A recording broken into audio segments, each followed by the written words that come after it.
يهده الله فلا مضل له ومن يضلل فلا هادي له ونشهد ان لا اله الا الله وحده لا شريك له ونشهد ان محمدا عبده ورسوله ارسله بالهدى ودين الحق ليظهره على الدين كله ولو كره المشركون. اللهم صل على محمد وعلى ال محمد كما صليت على ابراهيم وعلى ال ابراهيم وبارك على محمد وعلى ال محمد كما باركت على ابراهيم في العالمين انك حميد مجيد.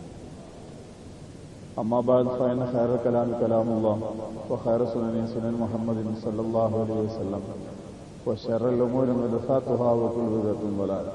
أيها الإخوان أوصيكم إياي بتقوى الله. സഹോദരന്മാരെ, അല്ലാഹുവിന്റെ കൽപ്പനകൾ സൂക്ഷിക്കുവാനും പാലിക്കുവാനും കഴിയുന്നത്ര ജീവിതത്തിൽ പകർത്തുവാനും ആദ്യമേ ഓർമ്മിക്കുക. അല്ലാഹുവിന്റെ അനുഗ്രഹത്താൽ ഒരു ചെറിയ ഇടവേളയ്ക്ക് ശേഷം വീണ്ടും കണ്ടുമുട്ടുക. ഒരു പ്രത്യേക വിഷയത്തിലൂന്നി സംസാരിക്കാൻ പറ്റുന്നൊരു സാഹചര്യമല്ല വ്യക്തിപരമായും മറ്റു ചില കാരണങ്ങളുള്ളത് നിങ്ങൾക്ക് അറിയുകയും ചെയ്യും. ഈ സമയത്ത് നിങ്ങളുമായി പങ്കുവെക്കാൻ എനിക്ക് തോന്നുന്ന ചില ചിന്തകൾ പങ്കുവെക്കുക മാത്രമേ ചെയ്യുന്നുള്ളൂ. കുറഞ്ഞ സമയമാണ് ഇൻഷാ അല്ലാഹ്. സൂറത്ത് ഹൂദിനെ പറ്റി ഒരിക്കൽ നബി സല്ലല്ലാഹു അലൈഹി വസല്ലം പറഞ്ഞു, ശയ്യബത്തിന് സൂറത്ത് ഹൂദ് എന്ന് പറഞ്ഞൊരു ഹദീസ് കാണാൻ പറ്റും. ശയ്യബ എന്ന് പറഞ്ഞാൽ നരയുണ്ടാക്കി നരപ്പിച്ചു കളഞ്ഞു എന്നാണ്. സൂറത്ത് ഹൂദ് എന്നെ നരപ്പിച്ചു കളഞ്ഞു, എന്റെ മുടി നരപ്പിച്ചു കളഞ്ഞു എന്ന് പറയുന്നൊരു വാചകമാണ് സൂറത്ത് ഹൂദ്. ആ സൂറത്ത് ഹൂദിലെ ഒരായത്ത് അള്ളാഹു പറയുന്നു, ഫലൗലാ കാന മിനൽ ഖുറൂനി മിൻ ഖബലിക്കും ഉലൂ ബഖിയ്യത്തിൻ യൻഹൂന അനിൽ ഫസാദി ഫിൽ അർദ് വത്തബഅ അല്ലദീന ളലമൂ മാ ഉത്രിഫൂ ഫീഹി വകാനൂ മുജ്രിമീൻ. ഫലൗലാ കാന മിനൽ ഖുറൂനി മിൻ ഖബലിക്കും, നിങ്ങൾ മുമ്പ് കഴിഞ്ഞുപോയ തലമുറകളിൽ എന്തുകൊണ്ടേ ഉണ്ടാവാതിരുന്നത്? മുൻ തലമുറകളെക്കുറിച്ചാണ് ഈ ആയത്ത് പറയുന്നതിന് മുമ്പുള്ള സമയത്തൊക്കെ പറഞ്ഞത്. എന്നിട്ട് ആ തലമുറകളെ പറ്റി ഒരു വിലയിരുത്തിക്കൊണ്ട് പടച്ചവൻ ചോദിക്കുന്ന ചോദ്യം, എന്തേ മുൻ തലമുറകളിൽ ഉണ്ടാവാതെ പോയത്? ആര്? ഉലു ബഖിയ്യത്തിൻ, നന്മയുടെ പാരമ്പര്യമുള്ള കുറെ ആളുകൾ, നന്മയുടെ പാരമ്പര്യമുള്ളവർ. യൻഹൗന അനിൽ ഫസാദി, കുഴപ്പങ്ങൾ തടയുന്ന, കുഴപ്പങ്ങൾ വിരോധിക്കുന്ന, അക്രമങ്ങളെയും കുഴപ്പങ്ങളെയും തടഞ്ഞു നിർത്തുന്ന നന്മയുടെ പാരമ്പര്യമുള്ള ഒരു കൂട്ടം ആളുകൾ എന്തേ മുൻ തലമുറകളിലൊന്നും ഉണ്ടാവാതിരുന്നത്?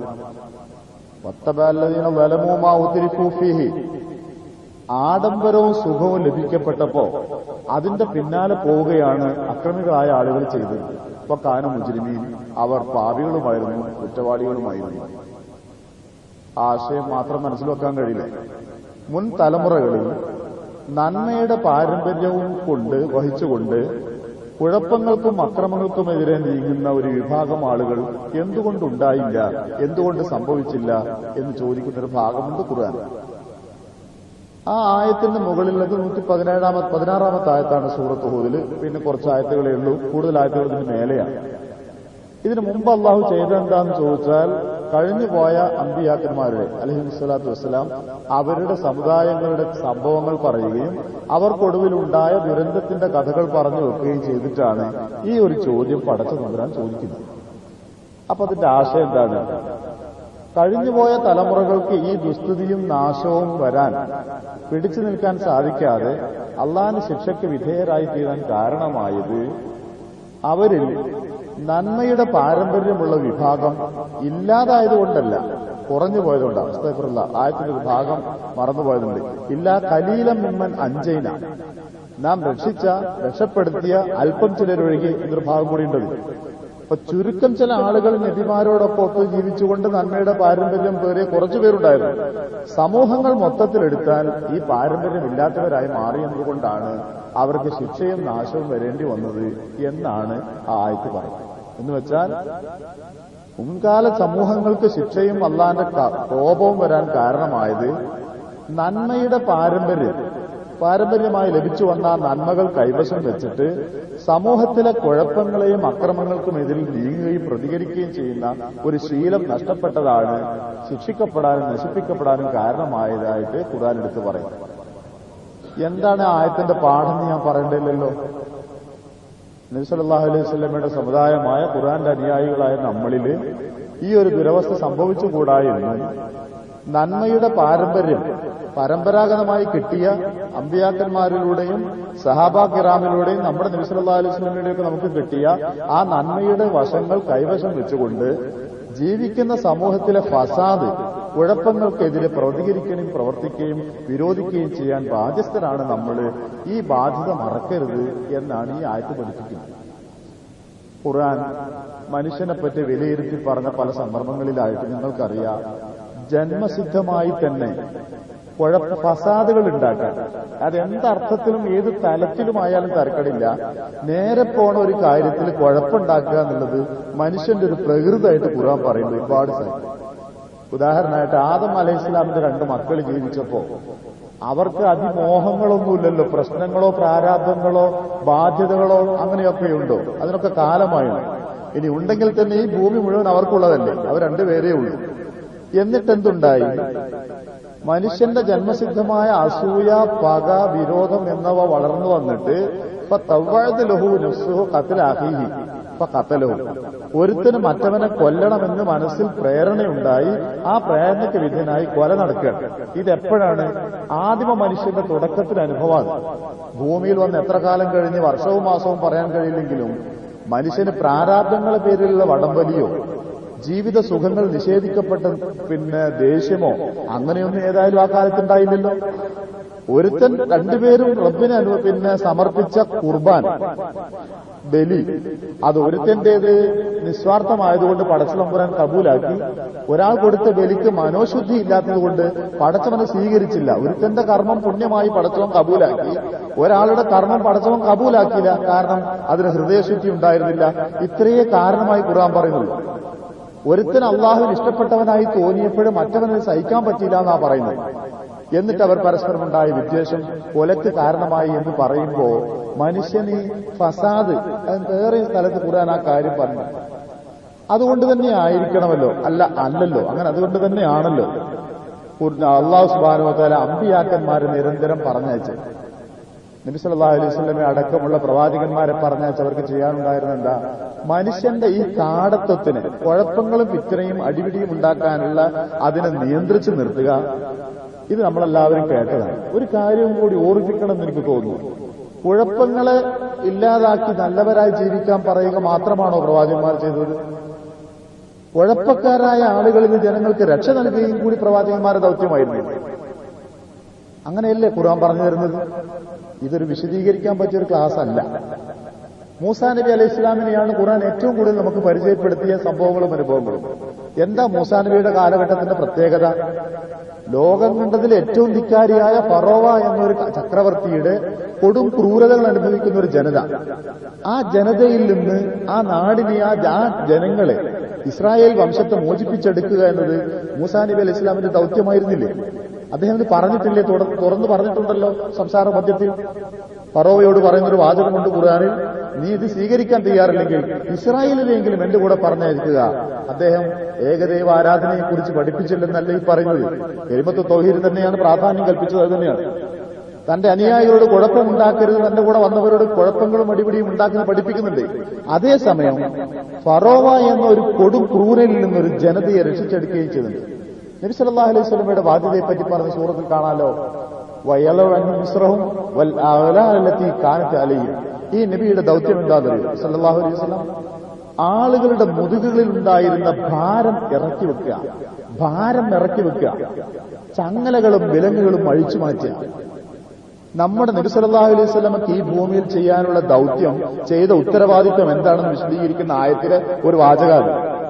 ജനങ്ങളുടെ മുതുകിലെ ഭാരം ഇറക്കി വെക്കുക, ജനങ്ങളുടെ കൈവിലങ്ങുകളും ആമങ്ങളും അഴിച്ചു മാറ്റുക. ഇത് നേർക്ക് നേരെ കൈകളിൽ കിടന്ന ആമങ്ങൾ അഴിച്ചു മാറ്റാന്നല്ല എന്ന് എല്ലാവർക്കും അറിയാലോ. പിന്നെ എന്താണിത്? ഭീകരന്മാരോ സ്വച്ഛാധിപതികളോ അക്രമികളോ കുഴപ്പക്കാരോ ആളുകളുടെ മർദ്ദനങ്ങളിൽ നിന്നും ക്രൂരതകളിൽ നിന്നും ആ ജനങ്ങളെ മോചിപ്പിച്ചെടുക്കുക എന്നുള്ളതാണ്. അത് നബി സല്ലല്ലാഹു അലൈഹി വസല്ലം ചെയ്തിട്ടുണ്ട്. അതിന്റെ വഴികൾ വിശ്വാസപരമായ പ്രവർത്തനങ്ങൾ കൂടെയാണ്. പക്ഷേ നബിയുടെ ദൗത്യം പറയുന്നിടത്ത് ഇത് പറയുന്നു. ഇനി സഹാബാ കിറാമിന്റെ ചരിത്രം പരിശോധിച്ച് നോക്കും നിങ്ങൾ. ഈ ബോധത്തോടു കൂടി തന്നെയാണ് അവർ ലോകത്തൊന്നായിട്ട് ഇസ്ലാമിക പ്രബോധനത്തിന് പോയത്. നമ്മുടെ ബാധ്യതയാണെന്ന് ഓർപ്പിക്കാത്ര എനിക്ക് ആവശ്യമുള്ളൂ. നമ്മുടെ ബാധ്യതയാണെന്ന്. അമർ ബിൻ ലാസ് റളിയല്ലാഹു അൻഹു ഈജിപ്തിലെ ഗവർണറാണ്. എവിടെയോ സമയങ്ങളിൽ ഒരു ഗവർണർ സ്ഥാനത്തിന് അലങ്കരിക്കുന്ന സ്വഭാവത്തിലുള്ള ഇന്ന് കാണപ്പെടുന്ന വലിയ അധികാരത്തിന്റെ ഊക്കൊന്നും കാണിച്ചിട്ടില്ല. എന്തോ ചെറുതെന്തോ ഉണ്ടെന്ന് തോന്നിയപ്പോഴേക്ക് ഉമർ ഇബ്നു ഖത്താബ് തന്റെ കത്ത് വന്നു അമറുല്ലാസിനോട്, നീ എപ്പോഴാ ജനങ്ങളെ അടിമയാക്കാൻ പഠിച്ചത്? അവരെ ഉമ്മമാരവരെ സ്വതന്ത്രരാക്കിയിട്ടാണല്ലോ പ്രസവിച്ചിരിക്കുന്നത്. സ്വതന്ത്രമായി ജനിച്ചു വീണ മനുഷ്യനെ അടിമയാക്കാനല്ലല്ലോ ഞാൻ നിന്ന് ഈജിപ്തിലേക്ക് പറഞ്ഞയച്ചത്. അതിന്റെ അർത്ഥം എന്താ? തന്റെ കീഴിലുള്ള ഒരു ഉദ്യോഗസ്ഥനാണെങ്കിൽ പോലും പരിധി വിട്ടൊരു അതിക്രമത്തിന്റെ ഭാഗത്തേക്ക് നീങ്ങുന്നുവെങ്കിൽ അന്നേരം പിടിക്കുകയാണ് ഉമർ ഖത്താബ് റളിയല്ലാഹു അൻഹു ചെയ്തത്. ഇനിയൊന്ന് കൂടെ പോരും നിങ്ങൾ. നാം ബഹുമാനിക്കുന്ന സ്നേഹിക്കുന്ന 4 മദ്ഹബിന്റെ ഇമാമുകളിൽ റഹ്മത്തുള്ളാഹി അലൈഹി റളിയല്ലാഹു അൻഹു, അവരുടെ ജീവിതം പരിശോധിച്ചു നോക്കൂ നിങ്ങൾ. ഇതേ ദൗത്യം അവരുടെ ബോധമണ്ഡലത്തിൽ ഉണ്ടാവുകയും അക്രമികളും കുഴപ്പക്കാരുമായി മാറിയവർ ഭരണാധികാരികളായി മാറിയപ്പോ ആ ഭരണാധികാരികളെ ജയിലോ മർദ്ദനമോ പരിഗണിക്കാതെ ആ നന്മയുടെ ഭാഗത്ത് നിന്നുകൊണ്ട് അതിനുവേണ്ടി പോരാടുകയും ചെയ്തു.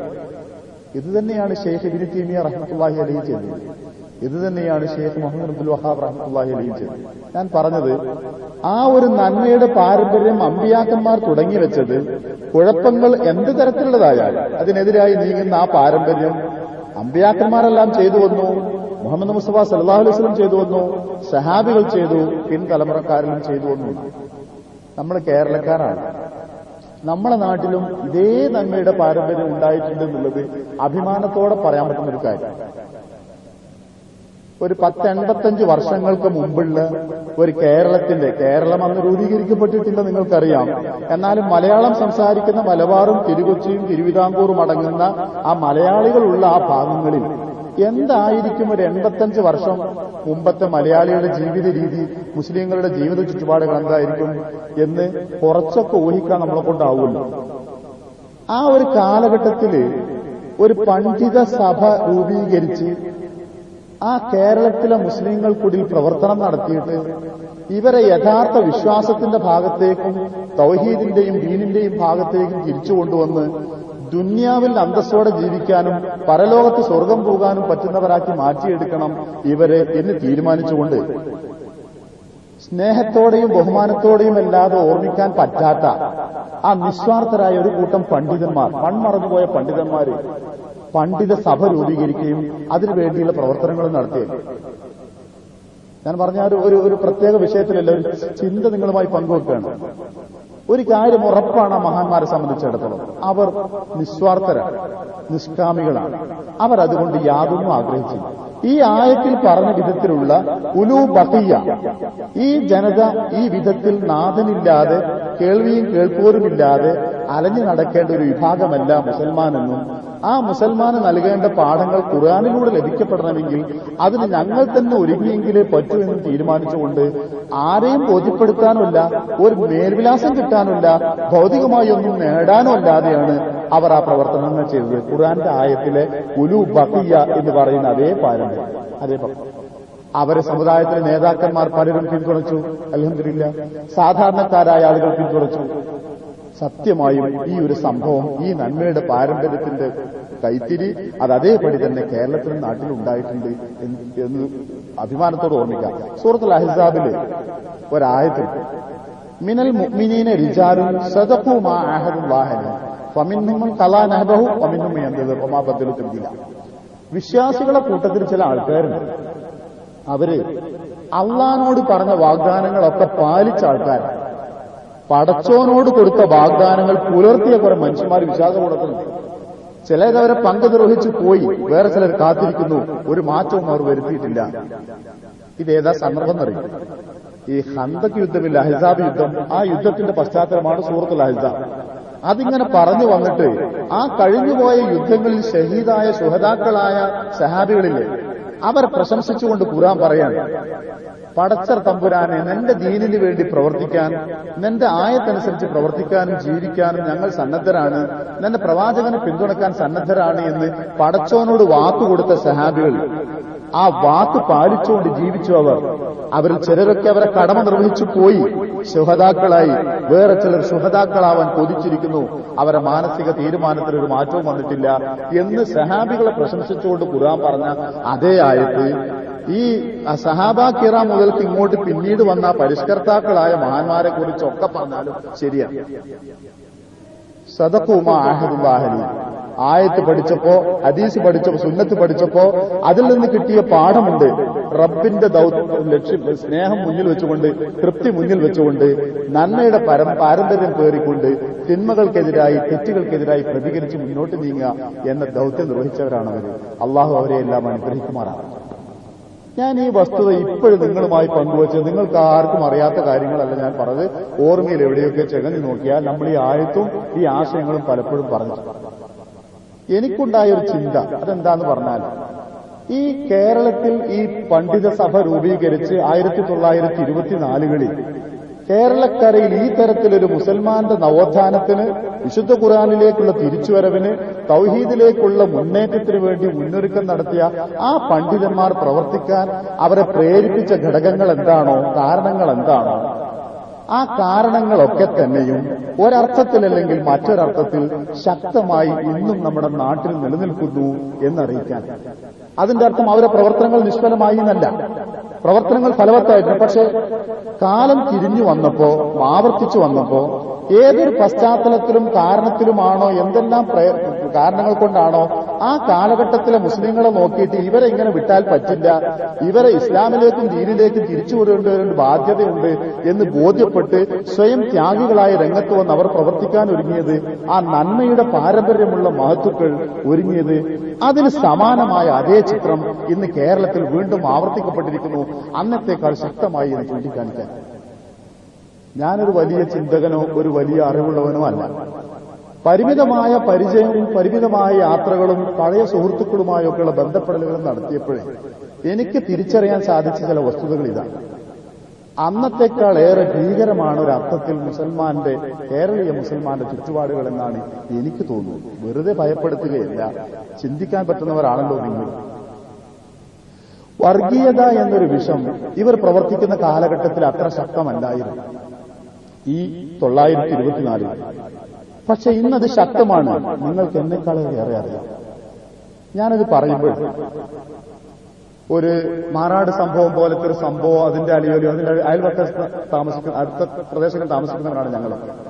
അതിന്റെ മാത്രമല്ല ഞാൻ പറയാം, വടക്കേ ഇന്ത്യയിലൊക്കെ നമ്മൾ കാണുകയും കേൾക്കുകയും ചെയ്ത വിധത്തിൽ കൊച്ചു കാര്യങ്ങളിൽ വരെ വർഗീയത കാണാനും ചെറിയ ചെറിയ പ്രശ്നങ്ങൾ വരെ വർഗീയവൽക്കരിച്ചുകൊണ്ട് പരസ്പരം കാരണങ്ങൾ ഉണ്ടാക്കി അകറ്റാനുമുള്ള ഒരു തൃഷ്ണ, ഒരു ത്വര, ഒരു പ്ലാൻ, പദ്ധതി ആരാണ്ടൊക്കെയോ പഠിപ്പിച്ചു കൊടുത്ത ആസൂത്രിതമായ ഒരു ചിന്ത ഇത് വടക്കേ ഇന്ത്യയിൽ നടന്നിരുന്നു. അങ്ങനെയാണ് അവിടെ ധ്രുവീകരണം നടന്നത്.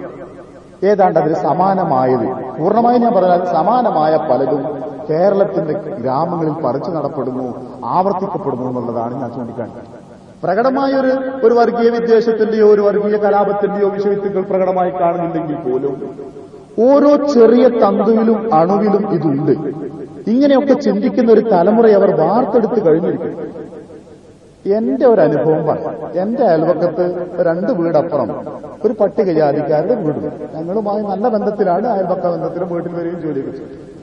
ആ വീട്ടിൽ, എന്റെ വീട്ടിൽ വരാറുള്ള ഒരു പെൺകുട്ടി, മുതിർന്ന കുട്ടി, എന്റെ മക്കളോട് ഒരിക്കൽ പറഞ്ഞു, നിങ്ങൾ ഉപ്പ ഗൾഫിൽ ഹിന്ദുക്കൾക്കെതിരായിട്ടാണ് കാര്യമായി പ്രസംഗിക്കാറ്, മഅ്ദനിയെ പോലെ തീവ്രമായി ഹിന്ദുക്കളെ കൊല്ലാൻ വേണ്ടി ആഹ്വാനം ചെയ്യുന്ന പ്രസംഗങ്ങൾ ഞങ്ങൾ കേട്ടിട്ടുണ്ട്.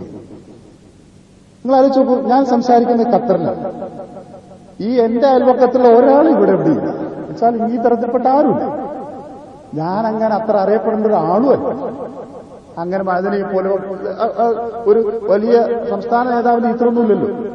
എന്നിട്ടും ഈ ബെൽറ്റുകൾ ശക്തമാണ്.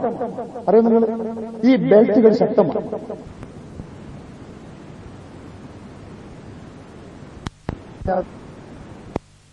അത്ര കണിശമായ ആ പാഠങ്ങൾ ഇവിടെ നിന്ന് പറഞ്ഞു ചെന്നിട്ട് എന്റെ അയൽവക്കത്ത് എന്നോട് സുഹൃവലയത്തിൽ ജീവിക്കുന്ന ആളുകളുടെ മുമ്പിൽ വരെ ഇവരെയൊക്കെ കരുതേണ്ടതാണ്, ഈ കാണുന്ന മാതിരിയും ചിരിക്കുന്ന മാതിരിയും ഒന്നും അല്ലെന്ന മട്ടിൽ ബോധ്യപ്പെടുത്തപ്പെടണമെങ്കിൽ ഈ വർഗീയതയുടെ വേരുകൾ എത്രത്തോളം എത്തിയിട്ടുണ്ട്. രണ്ടാമതൊരു അനുഭവം പറയാം. നമ്മുടെ ആളുകൾ പലപ്പോഴും വിഷയത്തിന്റെയോ സാഹചര്യങ്ങളെയോ ഗൗരവം ചിന്തിക്കാൻ വീഴ്ച വരുത്താറുണ്ടല്ലോ. മാറാട് സംഭവത്തെ തുടർന്നുണ്ടായിത്തീർന്ന ഒരു പുതിയ അനുഭവം അതെന്താന്ന് പറഞ്ഞാല്, അവിടെ ഈ കുഴപ്പങ്ങൾക്ക് കാരണക്കാരാകുകയോ അതിനുവേണ്ടി മുന്നിൽ നിൽക്കുകയോ ചെയ്ത ഹിന്ദുക്കളായ ആളുകളിൽ പലരും മാറാട് വിട്ട് കുടുംബസമേതം അടുത്ത പ്രദേശങ്ങളിൽ താമസമാക്കി. ഒരാൾ വന്നൊരു മുസ്ലിമായ ആളോട് വാടക വീട്ടിൽ താമസിക്കാൻ മെനക്കെടുമ്പോൾ നിങ്ങൾ എവിടുന്നാണ് വരുന്നത്, എന്തിനാ നിങ്ങളെ നാട് വിട്ടു പോകുന്നത്, ജോലി ആവശ്യാർത്ഥമാണോ, നിങ്ങൾക്ക് ട്രാൻസ്ഫർ ആയതാണോ എന്നൊന്ന് അന്വേഷിക്കണം. ഞാൻ പറയുന്നത് എന്റെ നാട്ടിലെ കഥയാണ്. 9-10 കിലോമീറ്റർ മാറാടുമാണ്.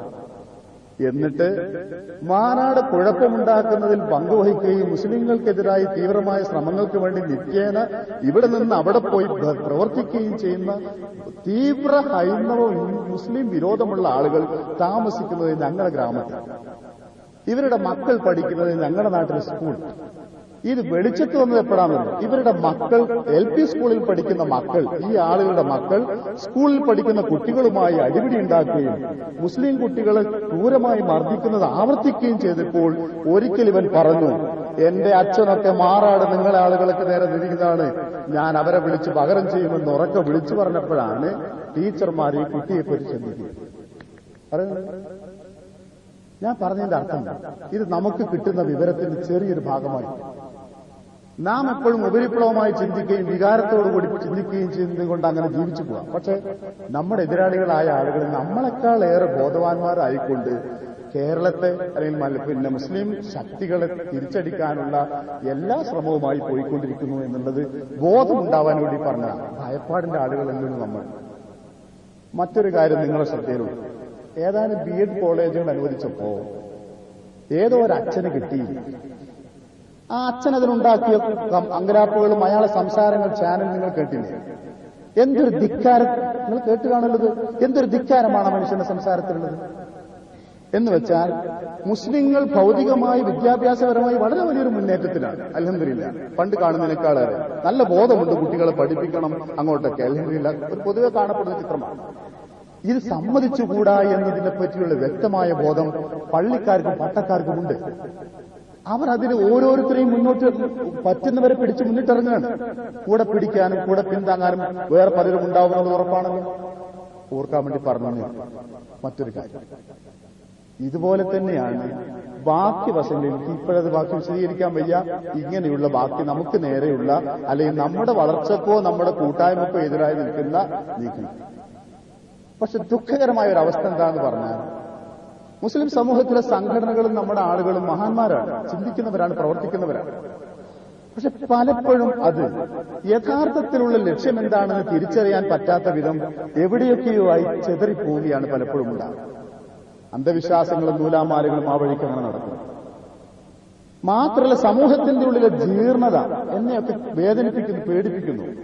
എന്റെ പഴയകാല സുഹൃത്തുക്കളോട്, ഞാൻ പഠിപ്പിച്ച കുട്ടികളുടെ രക്ഷകർത്താക്കളോട് രോഗ്യം പറഞ്ഞപ്പോ എന്താ വിവരങ്ങൾ എന്നൊക്കെ ചോദിച്ചപ്പോ അവർ പറഞ്ഞ മറുപടി, ഒരു കുഴപ്പമില്ല, അള്ളാഹ് സഹായിച്ചിട്ട്, ആരോഗ്യത്തിന് കുഴപ്പമില്ല, തിന്നുന്നുണ്ട്, സുഖമുണ്ട്, പക്ഷേ 3 പെരയിലിരിക്കുന്നുണ്ട്, ഒന്നും പോയില്ല.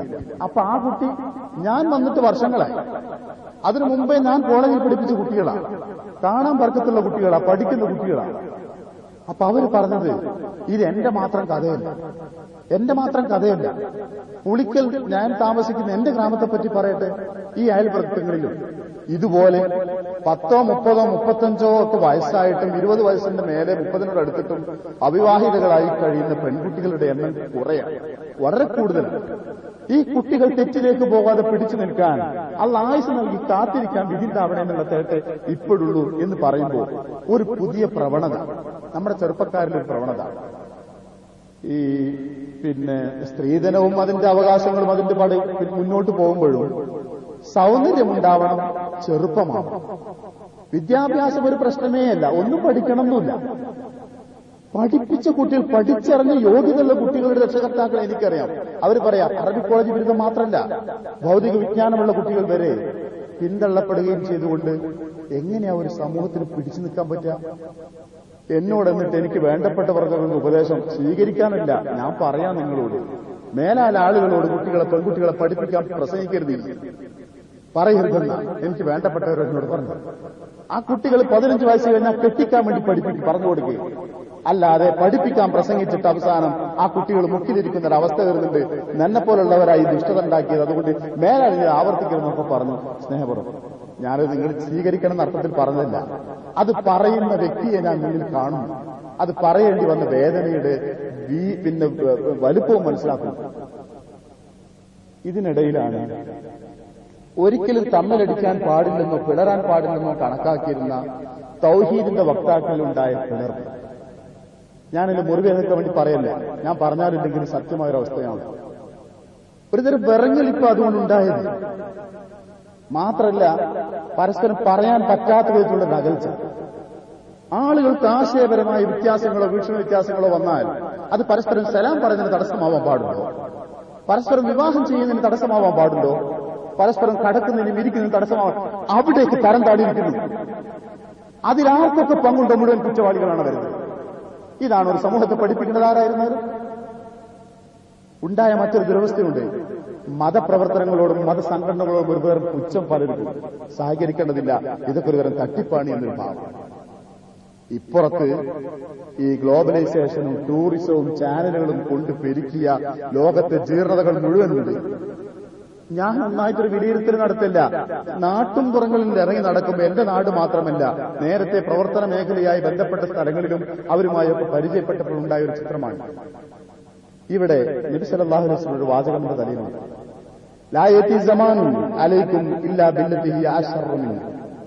ഓരോ കാലം വരുമ്പോഴും അതിന്റെ പിറകെ വരുന്ന കാലം അതിനേക്കാൾ മോശപ്പെട്ടതായിരിക്കും, മറക്കരുത്. ഒരു കാലം വന്നാൽ അടുത്ത കാലം നന്നാവും എന്നല്ല വിചാരിക്കേണ്ടത്, കേടുവന്നേക്കും. അതിന്റെ അർത്ഥം നമുക്ക് ഭൗതികമായ സുഖവും കയറുണ്ടാവില്ല എന്ന് വിചാരിക്കണം എന്നല്ല, മുസ്ലിങ്ങൾക്ക് ഒരു പുരോഗതി ഉണ്ടാവില്ല എന്ന് വിചാരിക്കണം എന്നല്ല. നമ്മൾ വിചാരിക്കല്ലോ വരും കാലം കൂടുതൽ പ്രശ്നങ്ങൾ ഉണ്ടാവില്ല, പ്രയാസങ്ങൾ ഉണ്ടാവില്ല, നമ്മുടെ പ്രവർത്തനവും ജീവിതവും കുറച്ചുകൂടി വെല്ലുവിളികൾ കുറഞ്ഞതാവും എന്നൊരു സങ്കല്പം ഉണ്ടാവുമല്ലോ. അങ്ങനെ വിചാരിക്കേണ്ടെന്ന ഹദീസിലെ വാചകം.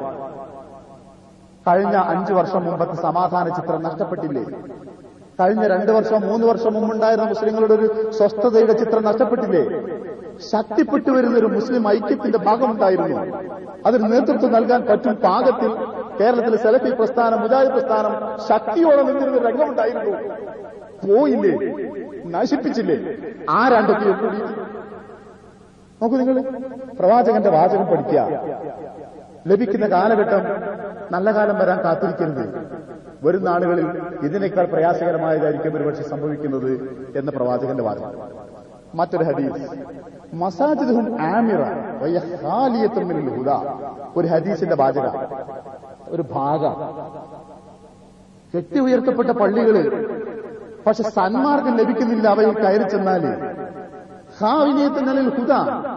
നമസ്കാരത്തിൽ പങ്കെടുത്താലും ജുമയിൽ പങ്കെടുത്താലും ഖുതുബയിൽ പങ്കെടുത്താലും ആളുകൾക്ക് സന്മാർഗത്തിന് പാഠങ്ങൾ കിട്ടണ്ടേ? നിങ്ങള് അള്ളാന്റെ റസൂൽ പറഞ്ഞൊരു പരിതാപകരമായ ഗതി അതല്ലേ? മലയാളത്തിൽ അറബിയിൽ ഖുതുബ പറയുന്നിടത്ത് പോയാൽ പലപ്പോഴും ഹുദയല്ല കിട്ടാൻ. ഇനി മലയാളത്തിൽ വലുത് പറയുന്നുണ്ടെങ്കിൽ തന്നെ ശിർക്കോ ഖുറാഫാത്തുകളോ ആണ്. മലയാളത്തിൽ ഖുതുബകളിലെടുത്ത് മാത്രം ഗതികളിലേക്ക് എത്തിപ്പെടുക എന്ന് പറഞ്ഞാൽ ആളുകൾക്ക് ഹുദ കിട്ടുന്നതിന് പകരം വേറെ പലതുമാണ് കൊടുക്കുന്നതെങ്കിലോ? ഇതിനാണോ ഈ പാരമ്പര്യത്തിന്റെ അവകാശികൾ, മുൻഗാമികൾ അധ്വാനിച്ചതും പാടുപെട്ടതും? നോക്കൂ നിങ്ങൾ, ആമിറ കെട്ടി ഉയർത്തിയ നല്ല പള്ളികൾ മനുഷ്യർക്ക് ഹുദ നൽകാൻ പ്രാപ്തമല്ലാതാവുന്നു. എല്ലാം എന്ന് ഞാൻ പറയില്ല, ചുരുക്കമെങ്കിലും ചിലപ്പോഴെങ്കിലും ഇങ്ങനെയാണ് വിലയിരുത്തപ്പെട്ടാൽ കാണുന്നത്. മൽ ഫഖ്റ അഖ്ശാലൈക്കും വലകിൻ യഖ്ശാലൈക്കും അൻ തുബ്സത അലൈക്കും ദുനിയ. ഹദീസ് നീളുന്നു. നിങ്ങൾ ദരിദ്രരായി തോന്നി എനിക്ക് പേടിയേ ഇല്ല. നിങ്ങൾക്ക് ഇല്ല എങ്കിൽ പട്ടിണി ഉണ്ടെങ്കിൽ എനിക്ക് നിങ്ങളെപ്പറ്റി ഭയപ്പാടില്ല, അത് നിങ്ങൾക്ക് സംഭവിച്ചോട്ടെ എന്നാ പ്രവാചകൻ പറഞ്ഞത്. ഭൗതിക സുഖങ്ങൾ നിങ്ങൾക്ക് നേരെ തുറക്കപ്പെടുന്നത് ഞാൻ ഭയപ്പെടുന്നു എന്നാ പ്രവാചകന്റെ വാചകം.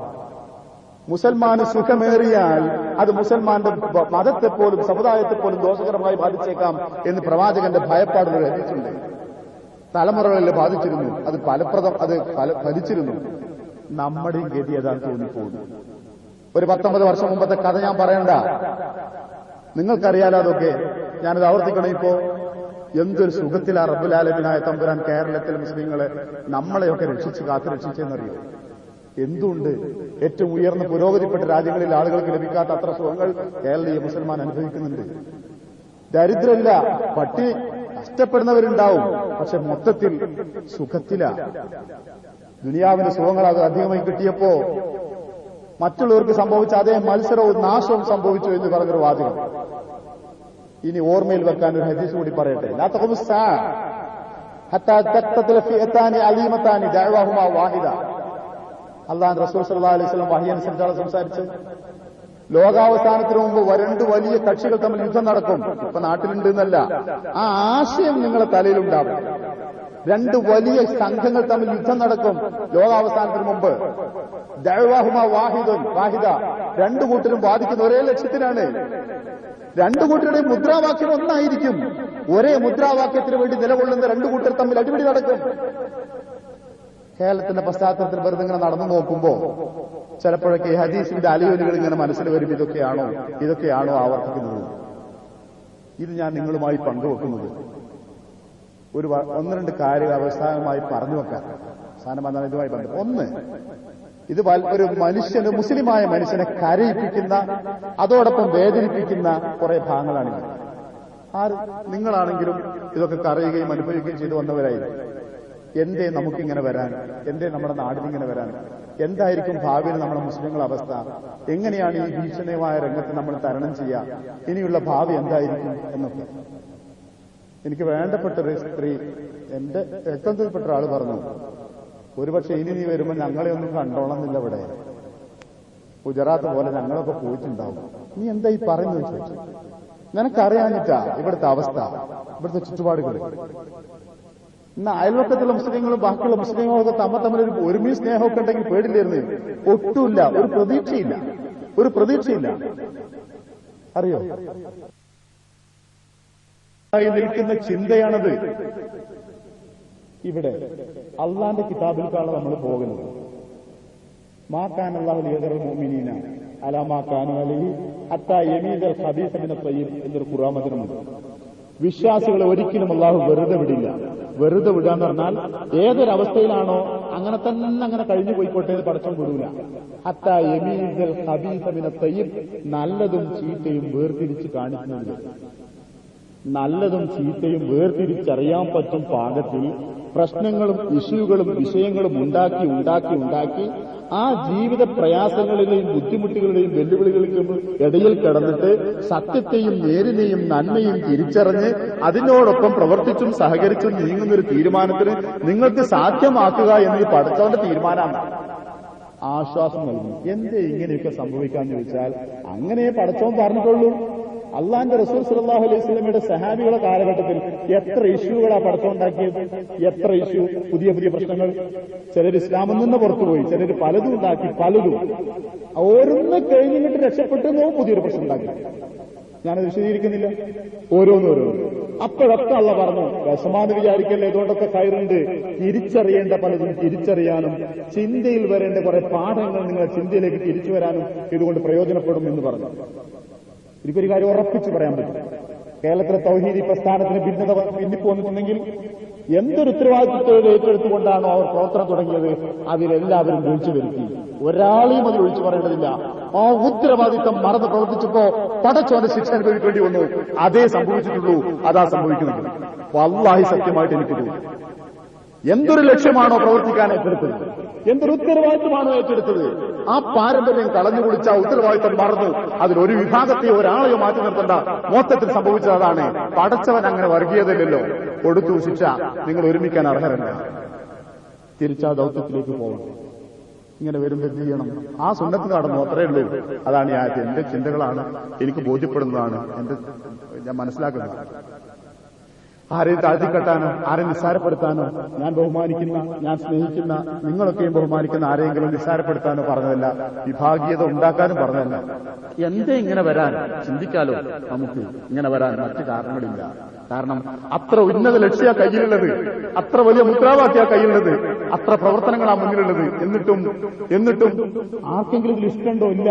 എല്ലാവരും കറിയാണ്. അറബികളെ മാതിരി അഫ്ഗാനിലും ഇറാഖിലും നടക്കുന്ന സംഭവങ്ങളെപ്പറ്റി ആർക്കെങ്കിലും സന്തോഷമുണ്ടോ? ഇല്ല. എല്ലാവരും ദുഃഖത്തിൽ പങ്കാളികളാ. എന്നാ വല്ലതും ചെയ്യാൻ പറ്റുന്നുണ്ടോ? ചെയ്യാൻ പറ്റുന്നില്ല. ഈ ദുരവസ്ഥയ്ക്ക് ശിക്ഷ എന്നല്ലാതെ എന്താ പേര്? പടച്ചോന്റെ കോപം എന്നല്ലാതെ എന്താ പേര്? ആർക്കെങ്കിലും ഇഷ്ടമുണ്ടോ ഇറാഖിലോ ഫലസ്തീനിലോ നടക്കുന്ന സംഭവങ്ങളെ പറ്റി ഏതെങ്കിലും അറബി ഭരണാധികാരി സമ്മതിക്കുമോ? മുസ്ലിം ഭരണാധികാരി? എല്ലാവർക്കും വെറുപ്പാ, അതൊക്കെ നിർത്തണമെന്നുണ്ട്. പക്ഷെ എന്തെങ്കിലും ചെയ്യാൻ പറ്റുന്നുണ്ടോ? ഒന്നും ചെയ്യാൻ പറ്റില്ല. ഇതിന്റെ മറ്റൊരു പകർപ്പ് ആവർത്തിക്കപ്പെടുന്നു ചെറിയ തോതിൽ. അതുകൊണ്ട് നമ്മൾ എന്ത് ചെയ്യണം? യാ അയ്യുഹല്ലദീന അൻഫുസക്കും, വിശ്വാസികളെ നിങ്ങൾ നിങ്ങളുടെ കാര്യം ശ്രദ്ധിക്കുക. ലാ യദുറുക്കും മല്ലല്ല ഇദാ ഹദൈതും, നിങ്ങൾ പോകുന്ന വഴി ഹിദായത്തിന്റേതാണെങ്കിൽ ആരൊക്കെ പിഴച്ചാലും നിങ്ങൾക്കൊന്നും സംഭവിക്കില്ല. മനസ്സിൽ അടിവരയിട്ട് വെക്കുക, ഞാൻ ഹിദായത്തിലേക്ക് പോകുന്നത് എന്റെ സ്വർഗം നേടാനാണ്, എന്റെ പ്രവർത്തനങ്ങൾ എനിക്ക് സ്വർഗം നേടാനാണ്. ആരൊക്കെയോ നല്ലവരായാൽ എനിക്കതുകൊണ്ട് സ്വർഗം ലഭിക്കില്ല. ആരാണ്ടൊക്കെയോ ചീത്തയായെന്ന് വെക്കുക, അള്ളാഹുക്ക് പുറത്തു കൊടുത്തേക്കാം, അള്ളാഹു ഒരു മാറ്റം വരുത്തിയേക്കാം. അതും എന്റെ ആത്രത്തിന് സ്വാധീനിക്കുന്ന ഘടകമല്ല. അതുകൊണ്ട് സ്വന്തം ഉത്തരവാദിത്വത്തിലേക്ക് തിരിച്ചു വരിക. അവനാൻ ചിന്തിക്കുക, ഈ സംഭവങ്ങളൊക്കെ സത്യാവസ്ഥയും വർത്തമാനകാല ചുറ്റുപാടുകളെയും തിരിച്ചറിഞ്ഞ് പഠിച്ചു വെച്ചുകൊണ്ട് മനസ്സിൽ വരയിട്ട് വെക്കുക. എനിക്ക് മരിക്കണം, അതിനു മുമ്പ് എന്റെ ഹിദായത്ത് എനിക്ക് ഉറപ്പുവരുത്തണം. ആ ഹിദായത്തിന് പറ്റുന്ന വഴികളുമായി ഞാൻ പോകും. ആ ഹിദായത്തിന്റെ മാർഗം ഞാൻ ഉറപ്പുവരുത്തും. ആർക്കെങ്കിലും തെറ്റുകളോ വീഴ്ചകളോ വന്നെങ്കിൽ അത് അവരും പടച്ചു തമ്പുരാനുമാവട്ടെ, അവർക്ക് റബ്ബ് പുറത്തു കൊടുക്കുമാറാവട്ടെ.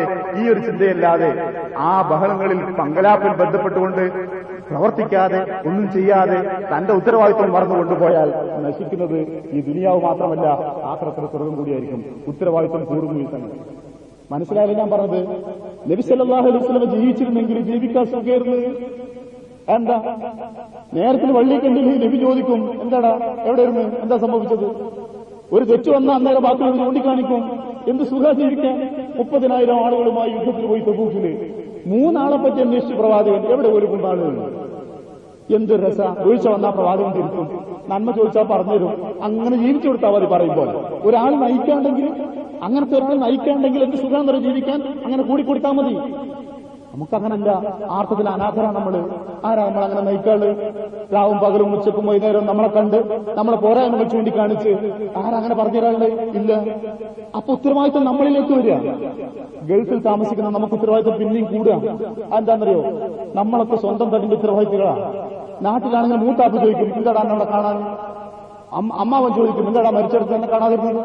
എന്താടാ പരിപാടിക്ക് തന്നെ കാണാതിരുന്നത്? എന്തെയും നന്മ എഴുതി വരാന്ന് എന്റെ മക്കളെ പറഞ്ഞേക്കാതിരുന്നത്? ചോദിക്കാൻ കൂട്ടുകുടുംബം വേണ്ടപ്പെട്ടവരൊക്കെയുണ്ട്. ഇവിടെ ആരാ ഉള്ളത്? ആരാ ചോദിക്കുക? രക്തബന്ധത്തിലുള്ളവരുണ്ടോ? ചുരുക്കം ചിലർക്കല്ലേ ഉള്ളൂ. അമ്മാവയില്ല, മൂത്താപ്പയില്ല, മൂത്തമ്മയില്ല, വേണ്ടപ്പെട്ടവരാരുമില്ല. നമ്മൾ സ്വന്തം കടിഞ്ഞ ഉത്തരവാദിത്തത്തിൽ കഴിയാ ഇവിടെ മനുഷ്യത്തിൽ തടിച്ച്.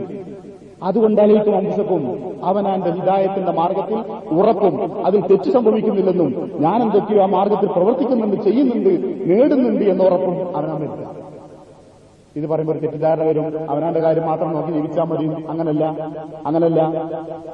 ഖുർആൻ ഒരുപാട് സ്ഥലത്ത് പറഞ്ഞിട്ടുണ്ട്. അബൂബക്കർ സിദ്ദീഖ് റളിയല്ലാഹു അൻഹു ഒരിക്കൽ പ്രസംഗം പറഞ്ഞു, ഈ ആയത്ത് ഓതിയിട്ട് ആളുകൾ ജനങ്ങളെ തെറ്റുകൾ തിരുത്തുന്നതിൽ നിന്ന് വിട്ടുനിൽക്കുന്നതായി കാണുന്നു എന്ന് പറഞ്ഞ പ്രസംഗിക്കുന്നതായി കാണാം. ഖുർആൻ പറഞ്ഞിട്ടുള്ള ഒരുപാട് സമയങ്ങളിൽ ആ തആവൂനൽ ബിർറിന്റെ അർത്ഥത്തിൽ, പിന്നെ അംറുൽ മഅറൂഫ് എന്ന അർത്ഥത്തിൽ നന്മകൾ കാണുമ്പോൾ അതിനെ കൽപ്പിക്കാനും തെറ്റുകൾ കാണുമ്പോൾ തിരുത്താനുമുള്ള സാമൂഹ്യമായ ബാധ്യത നിർവഹിക്കും വേണം ചെയ്തുകൊണ്ട്. എന്നിട്ട് നമ്മൾ എങ്ങനെ ഈ സമൂഹത്തിൽ അംഗങ്ങളായി ജീവിക്കുക? എപ്പോഴും ഞാൻ ആവർത്തിച്ച് പറഞ്ഞൊരു വാദമുണ്ട്, എനിക്ക് ഉറപ്പാ. നന്മയുടെ കാര്യം, പുണ്യത്തിന്റെ കാര്യമാണ്, നമ്മുടെ തഖ്വ കൂടുന്ന കാര്യമാണോ? സഹകരിച്ചോളൂ ആരുമായി. പാപത്തിലേക്കാണോ നയിക്കുന്നത്? മുസ്ലിങ്ങൾ തമ്മിൽ ശത്രുത ഉണ്ടാക്കാനാണോ നയിക്കുന്നത്? ഒരിക്കലും സഹകരിക്കലെന്നും തീരുമാനിക്കും. അവിടെ സംഘടനയോ കക്ഷിയോ നേതാവോ ആഹ്വാനമോ പ്രശ്നങ്ങൾ തീരുമാനിക്കൂ. തആവനു അലൽ ബിർരി വത്തഖ്വ. പുണ്യത്തിലേക്ക് നയിക്കുന്ന വഴി ആര് പറഞ്ഞാലും കൂടും. എന്റെ തഖ്വ വർദ്ധിപ്പിക്കുന്ന കാര്യം ആര് പറഞ്ഞാലും സഹകരിക്കും, ചെയ്യും, ആവനും ചെയ്യും. വലാ തആവനു ഇസ്മി വൽ ഉദ്വാൻ. പാപം ചെയ്യാനുള്ള പങ്കാളിത്തത്തിലേക്ക് ക്ഷണിച്ചാൽ പരസ്പരം ശത്രുതയും അനൈക്യവും പെരുകാനുള്ള പാഠങ്ങളാണ് നൽകുന്നതെങ്കിൽ പിന്തുണക്കൂല, സഹകരിക്കൂല, ഒരുമിക്കൂല, കൂടൂല എന്ന് പറഞ്ഞേക്ക്. ഇതിലപ്പുറമുള്ള ഒരു വിധേയത്തിൽ ലോകത്തൊരു ശക്തിയോട് കാണിക്കേണ്ട. പടച്ചവനോടാ കൽപ്പന, പടച്ചവനോടാ വിധേയത്വം. അതാ ഖുർആന്റെ മനസ്സിൽ. തആവനു ബിർറാണോ തഖ്വയാണോ? ഞാൻ കൂടും. ബിറിന് വേണ്ടി ഉപയോഗിക്കപ്പെടുന്ന ശരിക്കുള്ള പുണ്യത്തിന്റെ ലക്ഷ്യം വെച്ചുകൊണ്ട് പ്രവർത്തിക്കുന്നതിന് സഹകരിക്കാം. മുസ്ലിങ്ങളിൽ ആരുമായി ഇസ്മാണോ പാപമാണോ? പരസ്പര ശത്രുത പകർത്തുന്നതാണോ? ശത്രുത വ്യാപ്തി പറഞ്ഞാൽ തീരില്ല. അത്ര വലിയ ശത്രുത ഞാനില്ല, എന്നെ കാക്കേണ്ടായി തീരുമാനം. എന്നിട്ട് ഞാൻ അവസാനം പറഞ്ഞ ആയത്തിലേക്ക് വരാം. ആദ്യം പറഞ്ഞ ആയത്തിലേക്ക് അവസാനം കൂടി. ഉലു ബഖിയത്തിൽ നമുക്കൊരു പൂർവികതയുണ്ട് കേരളത്തിൽ. അവരെ തുടങ്ങിയപ്പോ അവർക്കൊരു മേൽവിലാസം ഉദ്ദേശിച്ചിട്ടില്ല, അവർക്കൊരു വിദേശ ബന്ധമില്ല, അവരൊരു റിയാലുമാരോട് മോഹിച്ചിട്ടുമില്ല. വർഷങ്ങളോളം ഒരു നിസ്വാർത്ഥരായി പ്രവർത്തിച്ചിട്ടുണ്ട്. അവരെ മുന്നിൽ ലക്ഷ്യമുണ്ടിരുന്നുള്ളൂ ഈ സമൂഹത്തിനെ തൗഹീദിലേക്ക് തിരിച്ചു കൊണ്ടുവരണം, തൗഹീദിന്റെ ഭാഗത്തേക്ക് തിരിച്ചു കൊണ്ടുവരണം, അള്ളാന്റെ യഥാർത്ഥ കിതാബിലേക്കും നബി സല്ലല്ലാഹു അലൈഹി വസല്ലം യഥാർത്ഥ സുന്നത്തിലേക്കും തിരിച്ചു കൊണ്ടുവരാൻ സാധിക്കണം എന്നൊരു ലക്ഷ്യമായി ഒരു പൂർവിക ഒരു പാരമ്പര്യമുണ്ട് നമുക്ക്. പ്രവാചകൻ മുതൽക്ക് ഇങ്ങോട്ട് തുടങ്ങിയ നമ്മളെ നാട്ടിൽ വരെ നിലനിന്നിരുന്ന ആ പാരമ്പര്യം മുന്നിൽ വെച്ചുകൊണ്ട് ആ നന്മയുടെ വക്താക്കളായി പ്രവർത്തിക്കുക. നിഷ്ക്രിയരാകരുത്. ഞങ്ങളെ നാട്ടില് ഞങ്ങള് തൗഹീദൊക്കെ പറഞ്ഞ് ശിർക്കിനെതിരായിട്ടൊക്കെ പറഞ്ഞ് ഇങ്ങനെ ഒരുക്കി ഇങ്ങനെ വരികയായിരുന്നു. അപ്പോഴാണ് ഈ പടർപ്പും കുഴപ്പമൊക്കെ ഉണ്ടായത്. ഞങ്ങളൊക്കെ നിർത്തി. ഇത് ആരൊക്കെയോ പറയുന്നു എന്നോട് ഇവിടെ ഈ നാട്ടിൽ നിന്നൊക്കെ. നിർത്തേണ്ട കാര്യം ഇത്. സഹാബികളെ നിങ്ങൾക്ക് ഞാൻ പരിചയപ്പെടുത്തിയിട്ടുണ്ട്. അവർ നബി സല്ലല്ലാഹു അലൈഹി വസല്ലമയുടെ പാഠങ്ങൾ കേട്ട് ദീനീ പ്രവർത്തനത്തിന്റെ പ്രബോധന പ്രവർത്തനവുമായി ഈ ഇറാഖിന്റെയും ഇറാന്റെയും പേർഷ്യയുടെയും ഈ സിസിലിയുടെയും അതുപോലെ തന്നെ അങ്ങ് ഈ റഷ്യയുടെ ഭാഗങ്ങളിലുമൊക്കെ പടയോട്ടം നടത്തുന്ന സമയത്ത് ഇവിടുത്തെ അനുഭവം എന്താ നിങ്ങൾക്ക്? ഇവിടെ അലിയും ആയിഷയും തമ്മിൽ യുദ്ധം, ഇവിടെ അലിയും മുആവിയയും തമ്മിൽ യുദ്ധം. എവിടെ? മക്കയുടെ സമീപത്ത്. ഇവിടെ ജബൽ യുദ്ധവും സിഫീൻ യുദ്ധവും നടക്കിയിരുന്നു. ഇവിടെ അതിനർത്ഥം ഓലൊക്കെ കൂടി കുഴപ്പക്കാരെന്നല്ലോ നിങ്ങൾക്കറിയാലോ. ജബൽ യുദ്ധത്തിന്റെയും സിഫീൻ യുദ്ധത്തിന്റെ അവസ്ഥ. സഹാബികൾ തമ്മിലും താബികളും സഹാബികളും ചേർന്നിരിക്കണോ യുദ്ധ. ഈ വിവരം കിട്ടിയപ്പോ ഈ പ്രബോധന പ്രവർത്തനമായിട്ട് പോയത് തീരുമാനിച്ചോ മതി നമുക്ക് നിർത്തഞ്ഞതൊക്കെ ഒരു പോരും ഇത് അതവിടെ നടക്കട്ടെ. അതിന്റെ ഹൈറും ചെറും പടച്ചോനായിട്ട് ആയിക്കോട്ടെ. നമ്മളിറങ്ങിയത് പടച്ചോന്ന മാർഗത്തിലാണ്. നമ്മൾക്കൊരു ലക്ഷ്യമുണ്ട് നേടാൻ. ആ ലക്ഷ്യം നേടാനാണ് അള്ളാന്റെ ദഅവത്തേക്ക് വന്നവരാ. അവിടെ മദീനത്തിൽ നിന്ന് നടന്നാലും മക്കയുടെ സമീപത്ത് നിന്ന് നടന്നാലും അത് ഞങ്ങൾക്കൊരു വിഷയമല്ല. ഞങ്ങൾ ഏറ്റെടുത്ത് ദൗത്യത്തിൽ ഞങ്ങൾ പോകുന്നതാ. ഓരങ്ങനെ പോയി. ഇതാ നമ്മുടെ മാതൃക. നിർത്തരുത്. ഞാൻ പറഞ്ഞ ആശയം മനസ്സിലാവല്ലോ. ഇത് നിർത്താനുള്ളതല്ല. പടച്ച തമ്പുരാനെ മുന്നിൽ വെച്ചും അവന്റെ പൊരുത്തം ആഗ്രഹിച്ചുകൊണ്ടും ഇറങ്ങിത്തിരിച്ചൊരു മാർഗത്തിൽ അവിചാരിതമായ എന്തെങ്കിലും മംഗലാപ്പുകളോ അസ്വസ്ഥതകളോ സംഭവിച്ചാൽ അവ നമ്മളെ വഴിമുടക്കാൻ പാടില്ല എന്ന് ചിന്തിച്ചുകൊണ്ട് ഈ മാർഗത്തിൽ നീങ്ങാം. നമുക്ക് ഈ വെല്ലുവിളികളെ മുഴുവൻ തിരിച്ചറിയാനും ബോധമുണ്ടാവണം, തിരിച്ചറിയാനും നേടിയെടുക്കാനും സാധ്യമാവും. അള്ളാഹു തൗഫീഖ് ചെയ്യുമാറാവട്ടെ. സമയം കുറച്ച് കൂടുതലായി തോന്നുന്നു. ബാക്കി വിഷയങ്ങളെപ്പറ്റി ഇൻഷാ അല്ലാഹ് പിന്നീട് പറയാം. ഒരു കാര്യം ഇപ്പം പറയേണ്ടതെന്ന് എനിക്ക് തോന്നുന്നു. ഇന്ത്യയിൽ വർഗീയവാദികളായ ആളുകളുടെ ഭരണത്തിനെതിരായി വിലയിരുത്തൽ നടത്താൻ പറ്റുന്ന പിന്നെ ഒരു തെരഞ്ഞെടുപ്പിന് മുമ്പിലാണ് നമ്മൾ നിൽക്കുന്നത്. നിങ്ങൾ വലിയ വോട്ടർമാർ ഇവിടെ മുമ്പിലൊന്നുമില്ല. ഞാൻ വോട്ട് പറയാൻ വരുമല്ല. പക്ഷെ നിങ്ങളെ നാടുമായി ബന്ധപ്പെട്ടവരെ കണിശമായി പറയേണ്ട ഒരു പാഠമുണ്ട്. എന്താണെന്നറിയാം? ആ വർഗീയവാദികൾ തിരിച്ചു വരാൻ പറ്റാത്ത വിധത്തിൽ ആ വോട്ട് ഉപയോഗിക്കാൻ ആളുകളോട് പറയാം. അത് പള്ളിയിൽ നിന്ന് പറയാനുള്ള പിന്നെ അവകാശം ദീൻ പറഞ്ഞ ആൾക്കാർക്ക് ഉണ്ട് എന്നും അത് പറയേണ്ടവരാണെന്ന് പഠിക്കുന്നവരാണ് ഞാൻ. അതുകൊണ്ടാണ് ഞാൻ പറഞ്ഞത്. നമ്മൾ ചില്ലറ രാഷ്ട്രീയ ആവശ്യങ്ങളോ അങ്ങോട്ടും ഇങ്ങോട്ടോ താല്പര്യങ്ങളോ വെച്ചുകൊണ്ടുള്ള വോട്ടിട്ട് കളഞ്ഞിട്ട് കണ്ട അവനിമിനൊക്കെ ജയിപ്പിച്ച ഒരു രാഷ്ട്രീയ പക്ഷം ഞാൻ പറയില്ല. ഒരൊറ്റ തീരുമാനമേ ഉള്ളൂ. BJP അധികാരത്തിൽ വരുന്നത്. അത് വരാതിരിക്കാൻ നിങ്ങളുടെ പ്രദേശത്ത് ആര് ജയിച്ചാലാണോ സാധ്യമാവുക അവരെ ജയിപ്പിക്കാൻ ഉപയോഗപ്പെടുത്തണം. നമ്മുടെ നാട്ടുകാർ വരെ, മലയാളികൾ, മുസ്ലിങ്ങൾ വരെ ഒരു അബദ്ധം മുമ്പ് പറഞ്ഞാണ് ഇവരെക്കാളൊക്കെ നല്ല BJP ആണ്. ഞാൻ കേട്ടിട്ടുണ്ട് ഇവിടുന്ന് ഇവരെക്കാളൊക്കെ നല്ലതാണ്. ആ കണ്ടില്ലേ ഒരു പുതിയ ആവശ്യമായിട്ട് വന്നിട്ടുണ്ട്. മറക്കരുത്, ഓർമ്മ ഉണ്ടാവണം. ഇത് നമ്മുടെ മുന്നിൽ കിട്ടിയൊരു അവകാശമാണ്. ആ ഗുജറാത്തിൽ കൊല്ലപ്പെട്ട ആളുകളുടെ രക്തത്തിന് പ്രതികാരം ചെയ്യാൻ കിട്ടിയ അവസര അത് ഫലപ്രദമായി ഉപയോഗപ്പെടുത്തണം. അവർ തിരിച്ചു വരാൻ പറ്റാത്തൊരു സാഹചര്യം ഉണ്ടാക്കാൻ ശ്രമിക്കണം. ദ്വാരകമാണ് പഠിച്ചോനോട്. നിങ്ങൾ എന്താ പള്ളിക്കെന്ന് പറഞ്ഞത്? BJP അധികാരത്തിൽ വരാതിരിക്കാൻ വേണ്ടി ദ്വാരക്കണമെന്ന് ക്ലാസ് എന്ന് പറയാൻ പറ്റുമോ? അതെ, ഇന്ത്യയിലെ മുസൽമാനെ സംബന്ധിച്ചിടത്തോളം അവരുടെ രക്തത്തിനും ജീവനും അഭിമാനത്തിനും രക്ഷപ്പെടണമെങ്കിൽ ആ ഷെർ ഇന്ത്യന്റെ ഭരണത്തിൽ വരാതിരിക്കണമെന്ന് ഒരുപാട് ചിന്തിക്കുന്നവരാണ്. വിപുല ചിന്ത. അത് ബോധ്യം വരാത്തൊരു വലിയ സമൂഹം മുസ്ലിങ്ങളുണ്ട് ഇന്ത്യയിൽ. അവർ അസംഘടിതരാ. അവരാവുന്നൊക്കെ ചെയ്തു നോക്കുന്നുണ്ട്. മറ്റുള്ളവർ അതിനെക്കാണ്ട് തെറ്റിദ്ധരിക്കേണ്ട. തിരിച്ചു വരാനുള്ള ഇതിനേക്കാളൊക്കെ മുത്താന്നൊരു ആ ഭാവം എനിക്കില്ല. ആപേക്ഷികമായി മെച്ചപ്പെട്ടവരാ. അത്രേ പറയുന്നുള്ളൂ. അതുകൊണ്ട് ഈ വിഷയത്തിൽ റബ്ബിന്റെ തൗഫീഖ് ഉണ്ടാവണം, നമുക്ക് ഉണ്ടാവുമാറാവട്ടെ. അവർ ഗുജറാത്തിന്റെ ബാക്കി ചെയ്യാനുള്ള ചിന്തകളുമായിട്ടൊക്കെയാണ് പ്ലാനുകളുമൊക്കെയാണ് നടക്കുന്നത്. അതിന്റെ അപ്പുറമാണ് വിഷയം, ഗൗരവതരമാണ്. അതുകൊണ്ട് ഈ ബോധം ഉണ്ടാവുക, ആ തിരിച്ചുവരവിന് അവർക്ക് തിരിച്ചു വരാതിരിക്കാനുള്ള ആ ശക്തി, തിരിച്ചു വരാതിരിക്കാനുള്ള പ്രാർത്ഥന ഉണ്ടാവുക, ബോധം ഉണ്ടാവുക. സൂക്ഷിക്കുക. ഈ ദീനുമായി ബന്ധപ്പെട്ടും ആ പാഠങ്ങൾ ആലോചിച്ചുകൊണ്ട് ജീവിക്കാൻ റബ്ബുൽ ആലമീൻ നമുക്ക് തൗഫീഖ് ചെയ്യുമാറാവട്ടെ. ഒരു കാര്യം, ഇന്ന് വൈകുന്നേരം പിന്നെ ഇസ്ലാഹി സെന്റർ സംഘടിപ്പിച്ചിരുന്ന ഖുർആൻ ക്യാമ്പയിൻ നിങ്ങൾ അറിഞ്ഞു കാണും. സമാപന സമ്മേളനം നടക്കുകയാണെന്ന് ICRCയിൽ വെച്ചിട്ട്. സമ്മേളനം എന്നൊക്കെ പറയുമ്പോൾ കുറച്ചുകൂടി വിപുലമായി പറഞ്ഞ ആശയങ്ങൾ ആളുകളെ കേൾപ്പിക്കുകയും നമ്മുടെ ആളുകൾ ആ വശത്തേക്ക് ചിന്തിപ്പിക്കുകയും ചെയ്യുക എന്നുള്ളതാണ്. അതിന് മുന്നോടിയായിട്ട് ഖുർആൻ പഠിക്കുന്ന ആളുകളോട് സംഗമവും മറ്റു പരിപാടികളും ഉച്ചയ്ക്ക് ശേഷം നടക്കുന്നുണ്ട്. എല്ലാവരെയും ആ പരിപാടിയിലേക്ക് ക്ഷണിക്കുക. നിങ്ങൾക്ക് ബന്ധപ്പെട്ട കുടുംബങ്ങളെയോ മറ്റുള്ളവരെയോ ഇതിനോട് സഹകരിപ്പിക്കാൻ ആഗ്രഹിക്കുന്നവരെയും ഇന്ന് വൈകുന്നേരം ICRC നടക്കുന്ന ആ പരിപാടി ക്ഷണിക്കണം. അതിലൊരു പ്രധാന ആകർഷകമുള്ളത് UAE അൽ-ഐനിൽ നിന്ന് വന്നുള്ള ഒരു സുഹൃത്ത് അബ്ദുൽ അസീസ് മൗലവി എന്ന് പറയുന്ന ഒരു പണ്ഡിതൻ, ഒരു യുവാവ് പണ്ഡിതനുണ്ട്. അദ്ദേഹത്തിന്റെ പ്രസംഗമാണെന്ന് ICRCയിലെ 6 മണിയുടെ പരിപാടിയിൽ പ്രധാന ആകർഷകമായിട്ടുള്ളത്. ആ പ്രസംഗം കേൾക്കാൻ വേണ്ടി എല്ലാവരും ക്ഷണിക്കുകയാണ്. ഇവിടെ നിന്നും ഇപ്പോഴും ഉച്ചയ്ക്ക് 1:30 ഭക്ഷണം കഴിഞ്ഞ ഉടനെ സെന്ററിൽ നിന്ന് ബസ് പോകുന്നുണ്ട് അങ്ങോട്ട്. അത് ഖുർആൻ പഠിക്കുന്ന ആൾക്കാർക്ക്, ആ ക്ലാസ്സിൽ പങ്കെടുക്കുന്നവർക്ക് മാത്രമുള്ളതാണ്. പൊതുയോഗത്തിൽ 6 മണിക്കുള്ള പരിപാടിയിൽ പങ്കെടുക്കാൻ വേണ്ടിയുള്ള ബസ് സൗകര്യം സിലാ സെന്ററിൽ നിന്നുണ്ട്. വൈകുന്നേരം 5:30 ഇത് ഉപയോഗപ്പെടുത്തണം. എനിക്ക് ഏറ്റവും കൂടുതൽ പറയാൻ തോന്നുന്നത്, പലപ്പോഴും ക്ലാസ്സുകൾക്ക് വിളിച്ചാൽ കിട്ടാത്ത, ദീനിയായ വിഷയങ്ങളുമായി ബന്ധപ്പെട്ട് ജീവിക്കാത്ത നമ്മുടെ സുഹൃത്തുക്കളോ കുടുംബക്കാരോ ബന്ധുക്കളോ ആയ പലരും ഉണ്ട് ഇവിടെ. ആ തരം ആളുകളെ ഈ പരിപാടിയുമായി സഹകരിപ്പിക്കുമ്പോൾ നിങ്ങളധികം പറയാതെ തന്നെ ഒരു മനോഭാവവും അടുപ്പവും ഉണ്ടാക്കി തീർക്കാൻ സാധിക്കും. അവരെ ഈ പരിപാടികളിൽ സഹകരിപ്പിക്കാൻ വേണ്ടി ശ്രമിക്കാം. ഇനിയുള്ളത് UAE-യിലൊരു സുഹൃത്ത്, ഒരു കൂട്ടുകാരൻ ന്യൂമോണിയ ബാധിച്ച ICUയിലാണ്. അദ്ദേഹത്തിന് വേണ്ടി ദുആ ചെയ്യാൻ വേണ്ടി പറഞ്ഞിരിക്കുന്നു. മറ്റൊരു സുഹൃത്തിന് വേണ്ടി മയ്യത്തെടുക്കാൻ വേണ്ടി പറഞ്ഞിരിക്കുന്നു. നമ്മുടെ വസിയത്ത് പറഞ്ഞ പ്രകാരം ഈ സുഹൃത്തിന് വേണ്ടി പ്രാർത്ഥിക്കുക. റബ്ബുൽ ആലമീനായ നാഥ, നാട്ടിലൊരു ഓർമ്മ, ഞങ്ങളുടെ സുഹൃത്ത് ഒരു വിദേശ രാജ്യത്ത് രോഗം ബാധിച്ച് കിടപ്പിലാണ്. റബ്ബുൽ ഇസ്സത്തായ തമ്പുരാൻ അദ്ദേഹത്തിന് നീ പൂർണ്ണമായ ശിഫ പ്രദാനം ചെയ്യണം. അള്ളാഹു അദ്ദേഹത്തിന് നൽകപ്പെടുന്ന ചികിത്സകൾ ഫലപ്രദമായി തീരാൻ നീ തൗഫീഖ് ചെയ്യണമെന്നാണ്. അള്ളാഹുവേ, നീ അദ്ദേഹത്തിന്റെ രോഗത്തിൽ നിന്ന് ശിഫ, പൂർണ്ണമായ സമാധാനവും സുഖവും പ്രദാനം ചെയ്യുന്നതാണ്. റബ്ബുൽ ആലമീനായ നാഥ, നിന്റെ പ്രവാചകന്റെയും നിന്റെ കിതാബിന്റെയും പാഠങ്ങൾ തിരിച്ചറിയാനും അതനുസരിച്ച് ജീവിതം ക്രമീകരിക്കാനും ഞങ്ങൾക്ക് തൗഫീഖ് നൽകണമെന്നാണ്. വീഴ്ചകളും അബദ്ധങ്ങളും വരുമ്പോൾ അത് തിരിച്ചറിയാനും തിരുത്താനും പശ്ചാത്തപിക്കാനും ഞങ്ങളെ നീ തുണയ്ക്കണമെന്നാണ്. റബ്ബുൽ ആലമീനായ നാഥ, റബ്ബുൽ ഇസ്സത്തായ തമ്പുരാനെ, ഞങ്ങളുടെ സുഹൃത്തുക്കളെ കൂട്ടക്കൊല ചെയ്ത ഒരു കൂട്ടം ആളുകൾ വീണ്ടും ഇന്ത്യയിൽ അധികാരത്തിൽ വരാൻ വേണ്ടി ശ്രമിക്കുകയാണ്. റബ്ബുൽ ഇസ്സത്തായ തമ്പുരാന് ആ ശക്തികൾ ഇന്ത്യയിൽ അധികാരത്തിൽ തിരിച്ചു വരരുതെന്നാകാം.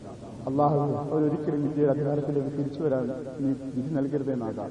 അള്ളാഹു ഇപ്പുറത്തുള്ളവർ മെച്ചപ്പെട്ടവരാണ് അല്ലാതിരിക്കാം, എങ്കിൽ പോലും ആ വലിയ ദുഷ്ടശക്തിയെ നീക്കാൻ നീ ഞങ്ങളെ തുണയ്ക്കണമെന്നാകാം.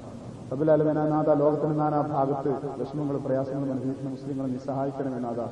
അവർക്ക് രക്ഷയും വിജയവും നൽകണമെന്നാകാം. റബ്ബുൽ ആലമീനായ നാഥ, ഞങ്ങളുടെ മാതാപിതാക്കൾ പുറത്തു കൊടുക്കണമേ. ഞങ്ങളുടെ മാതാപിതാക്കളും സ്വർഗ്ഗത്തിൽ ഒരുമിക്കാൻ നീ തൗഫീഖ് ചെയ്യണമെന്നാകാം. ഞങ്ങളുടെ ഭാര്യമാരിൽ നിന്നും സന്താനങ്ങളിൽ നിന്നും സന്തോഷവും കൺകുളിർമയും പ്രദാനം ചെയ്യണമെന്നാകാം. അല്ലാഹുമ്മ അഇസ്സൽ ഇസ്ലാമ വൽ മുസ്ലിമീൻ വഅദിൽ ശിർക വൽ മുശ്രിക്കീൻ. അല്ലാഹുമ്മ അലിഫ് ബൈന ഖുലൂബിൽ മുഅ്മിനീൻ. ربنا آتنا في الدنيا حسنة وفي الآخرة حسنة وقنا عذاب النار. آمين برحمتك يا أرحم الراحمين. صلى الله عليه وسلم. أنت النبي الذي ترجى شفاعته